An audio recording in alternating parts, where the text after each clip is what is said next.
देखिए, बहुत सारे लोग कहते हैं कि नग से नागा बने हुए हैं, यानी पर्वतों और कंदराओं में रहने वाले साधु जो वस्त्रों का त्याग करके जीवन के सारी सुख सुविधाओं का त्याग करके वो अपने जीवन को नए ढंग से जीने की कल्पना लेकर अपने आप को साधु संप्रदाय में डाल देते हैं। दरअसल हमारे यहाँ ये कहा गया कि आदि शंकराचार्य ने जब यह सोचा कि हमें सनातन धर्म की रक्षा के लिए सैनिक तैयार करने हैं और ऐसे सैनिक तैयार करने हैं जो शास्त्रों पर भी ज्ञाता कमान रखते हों और जो शस्त्रों पर भी अपना अधिकार रखते हों, तो शस्त्र और शास्त्र को लेकर जिन लोगों को तैयार किया जाने लगा वो उसमें बहुत सारे नागा साधु शामिल हुए। और ये एक तरीके से कहा जाए ये नग्न दार्शनिक हैं, इन्हें जिम्नो सोफिस्ट कहा गया, यानी कि ऐसे दार्शनिक, नग्न दार्शनिक या दार्शनिक योद्धा शब्द इनके लिए इस्तेमाल किया गया, क्योंकि इनके दर्शन में इनके शामिल है कि यह अपने सनातन धर्म की रक्षा भी करेंगे, अपने सनातन धर्म का प्रचार भी करेंगे, अपने सनातन धर्म को आगे रखने का प्रयास भी करेंगे। और इसीलिए माना गया कि नागा साधु हमारी धर्म ध्वजा के वाहक हैं, सनातन धर्म ध्वजा के वाहक हैं, और ये धर्म ध्वजा को लेकर निकल पड़ते हैं तो इनके पीछे की पूरी साधुओं की फौज चल पड़ती है। आप देखिए, बहुत सारे इतिहास में दर्ज हैं जब नागा साधुओं ने कुर्बानियाँ दी हैं। बहुत बड़ी लड़ाई महानिर्वाणी अखाड़े ने जब लड़ी थी तो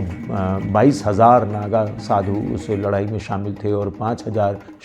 साधु जो थे वो कुर्बान हो गए थे। इसी तरीके से जब रानी लक्ष्मीबाई झांसी से अपने बेटे को लेकर निकल पड़ी अपने बच्चे को बचाने के लिए, तो वो सीधे पहुंची ग्वालियर में और वहाँ पर जो नागा साधु की आश्रम में पहुंची और उन्होंने अपने बेटे को दिया और कहा कि मेरी मृत्यु होने वाली है, लेकिन मेरा शव जो है वो अंग्रेज़ों के हाथ नहीं लगना चाहिए। तो नागा साधुओं ने पूरे आश्रम को घेर लिया और अंग्रेज़ों की फ़ौज से लड़ाई तब तक चलती रही जब तक कि रानी लक्ष्मीबाई का शव दाह नहीं हो गया, और फिर उनके बेटे को बचाने का काम उस नागा साधु ने किया। तो हमारे जो धर्म रक्षा के वाहक हैं उनको हम बड़े आकर्षक रूप से हम महाकुंभ में आते हुए और वहाँ पर उपस्थित होते हुए देखते हैं। कहते हैं ना, महाकुंभ अगर आए और आपने नागा साधुओं के दर्शन नहीं किए तो आपने महाकुंभ को कहाँ जाना है। ऐसा मेला तो हर जगह लगता है, लेकिन महाकुंभ ही है,